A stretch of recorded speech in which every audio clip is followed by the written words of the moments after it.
Hello and welcome back to my YouTube channel. সকলকে স্বাগতম জনাইছো। আজি আহিছো বেলেগ জেঠাই এজনী ঘৰলে ডাঙৰ জেঠাইহঁতৰ ঘৰলে আৰু আমাৰ লগত আছে জুনিয়ৰ কত গল এইটো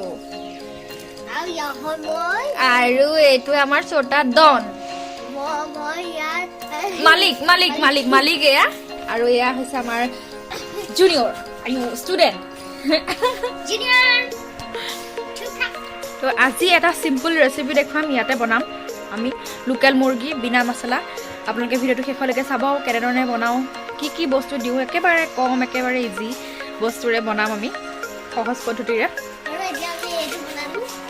এতিয়া আমি বনামগে আৰু ন নাই ৰাতি বনাম পিছত বনাম আৰু আপোনালোকে ভিডিওটো শেষলৈকে চাব আৰু যদি ভিডিওটো চাই ভাল পায় তেনেহ'লে এটা লাইক কৰিব বুলি আশা ৰাখিলো আৰু যদি কোনোবা মোৰ চেনেল নতুনকৈ আহিছে তেনেহ'লে প্লিজ সাবস্ক্ৰাইবটো কৰিবই আৰু কি কোৱা আহক তেনেহ'লে বিনা মছলাৰে বনোৱা ৰেচিপিটোলৈ আগবাঢ়ো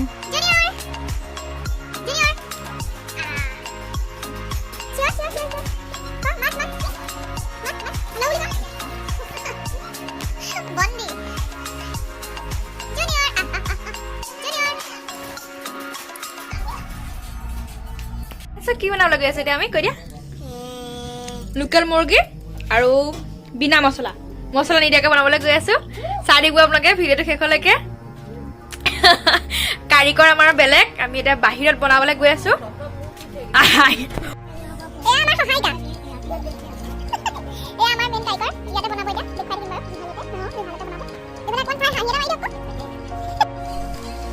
এয়া হৈছে পুৰা বিলাহী এনেকৈ এটা কেপচিকাম লৈছে আৰু পুৰা বিলাহী লৈছে এতিয়া কেৰাহীখনত আন্দাজ মতে মিঠাতেল দি লৈছে আপোনালোকে নিজৰ আন্দাজ মতে দি ল'ব জুই শালত বনোৱাৰ সোৱাদটো অলপ বেলেগ হয় এয়া হৈছে আদা নহৰু পেষ্ট এয়া হৈছে আৰু এয়া ওলকবি আৰু আলু ডাঙৰকৈ কাটি লৈছে এয়া পিঁয়াজ 3টা এনেদৰে কাটি লৈছে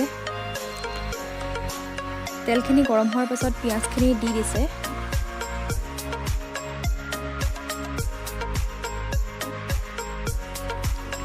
পিঁয়াজখিনি এনেদৰে অলপ সময় ভাজি ৰাখিছে তাৰপিছত কেপচিকামটো টুকুৰা কাটি লৈছে আৰু এয়া হৈছে আমাৰ ছোটা ডন ধুনীয়াকৈ ভিডিঅ' কৰি আছে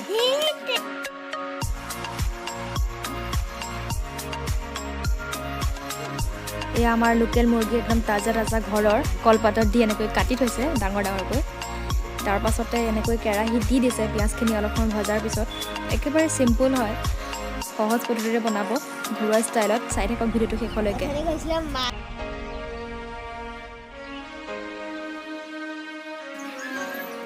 এনেদৰে লৰাই অলপ সময়ৰ কাৰণে ঢাকি দিব আৰু এয়া হৈছে ঘৰুৱা মছলা জিৰা বটি থৈছে এনেদৰে পানী দি এইখিনি এতিয়া নাই দিয়া পিছত দিব মাংসখিনি মাজে মাজে চেক কৰি আছে আৰু তাৰ পাছতে পুৰি থোৱা বিলাহী 3টা দি দিছে আৰু ভালদৰে ভাঙি দিছে এইকেইটা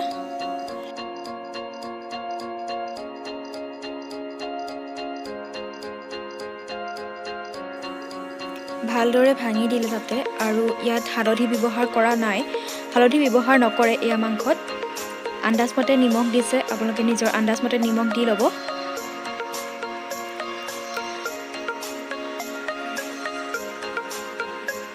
আচলতে জুইত বনোৱা সোৱাদটো অলপ বেলেগ হয় বহুত ধুনীয়া হয় মইতো জুইত বনোৱা বস্তুৱে বহুত বেছি পচন্দ কৰোঁ খায়ো ভাল লাগে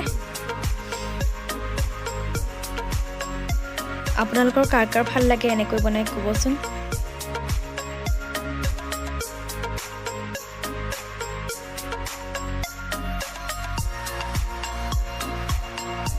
এইখিনি ভালদৰে লৰাই এতিয়া অলপ সময় ঢাকি থ'ব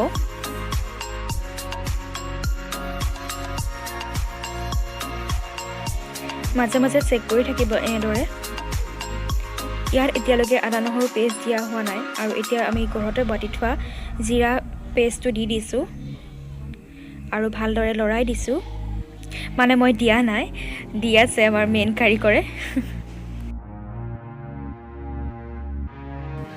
আৰু এই মাংসখিনি কিন্তু আগতীয়াকৈ মঠি থোৱা নাছিলে একেবাৰে ফ্ৰেছ যেনেকৈ কাটি থৈছে তেনেকৈ ৰাখি থৈছিলে কলপাতত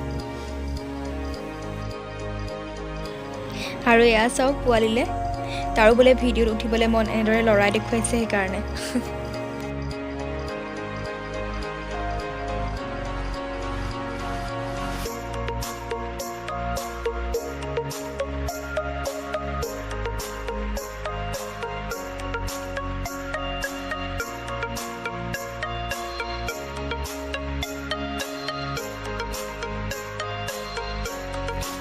এনেদৰে ভাজি থকাৰ পাছতে আদা নহৰু পেষ্টটো দি দিব লাগে। মই এনেকুৱা ষ্টাইলত বনোৱা নাই, এইবাৰ শিকি লৈছোঁ ময়ো আৰু আপোনালোকৰ লগতো শ্বেয়াৰ কৰিছোঁ। এবাৰ আপোনালোকে নিশ্চয় ট্ৰাই কৰিব বুলি আশা ৰাখিলোঁ। আৰু কেনেকুৱা পায় খাই এনেকৈ বনাই ক'বচোন কমেণ্টত। কোনোবাই যদি বনাইছে তেতিয়াহ'লেও ক'ব।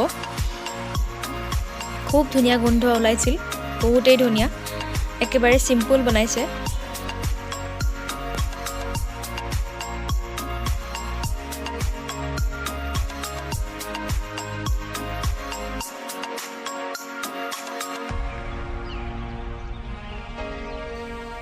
আৰু ইয়াৰ পাছতে আলু আৰু ওলকবি যেনেকৈ ডাঙৰ ডাঙৰ কাটি থৈছিলে সেইখিনি দি দিছে।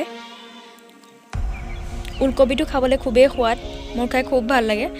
ডাঙৰ ডাঙৰ টুকুৰা কৰি দিলে খুব ভাল লাগে খাই। এনেকৈ দিয়াৰ পাছত ঢাকি দিলে অলপ সময়।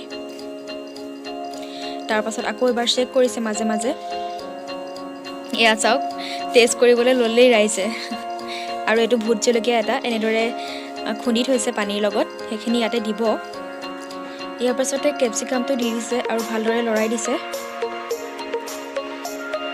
আৰু এটা মছলা ব্যৱহাৰ কৰিব, ঘৰতে বনোৱা হয় এই মছলাটো। পানীৰ লগতে বটি থৈছিলে ধনিয়া গুটি আৰু গোটা জিৰাও, সেই দুটাই হয়। ধুনীয়াকৈ বটি পেলাই ইয়াতে দি দিছিলে আৰু লগতে পানীও দি দিছে। বেছি জোল নকৰে, সেইকাৰণে পানী কমকৈ দিছে।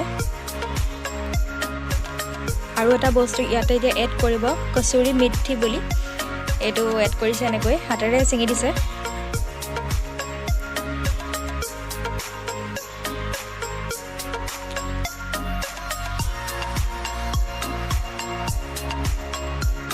আৰু ভালদৰে লৰাই দিছে।